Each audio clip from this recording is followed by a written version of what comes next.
اللہ کے نبی صلی اللہ علیہ وسلم نے صحابہ اکرام سے کہا کہ کیا میں تمہیں دنیا و آخرت کے بلند ترین اور بہترین اخلاق کے بارے میں نہ بتلا دوں؟ تو صحابہ نے عرض کیا کہ قالوا بلا یا رسول اللہ، کیوں نہیں اللہ کے رسول، ضرور بتلا دیجئے۔ تو اللہ کے نبی نے فرمایا سل من قطعک، جو تیرے ساتھ توڑ پیدا کرے تم اس کے ساتھ جوڑ پیدا کرو، جو تمہارے ساتھ رشتہ ناتا توڑنے کی کوشش کرے تو تم اس کے ساتھ جوڑ پیدا کرو۔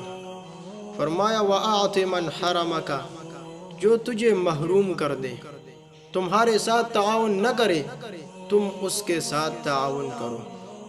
پھر فرمایا وَاعْفُ عَمَّنْ ظَلَمَكَ، جو تجھ پر ظلم و زیادتی کرے تو تم اس کو اللہ کی رضا کے لیے معاف کر دو۔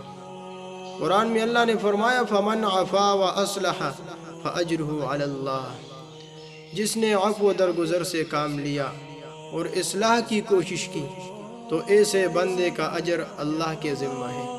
اللہ نے خود ذمہ داری لی کہ میں ایسے شخص کو اجر دوں گا۔ اور ایک روایت میں آیا کہ دنیا و آخرت کے بلند ترین اور بہترین اخلاق میں یہ بھی ہے کہ وَأَحْسِنْ إِلَىٰ مَنْ أَسَاءَ إِلَيْكَ، جو تمہارے ساتھ برائی کا معاملہ کرے تو تم اس کے ساتھ اچائی کا معاملہ کرو۔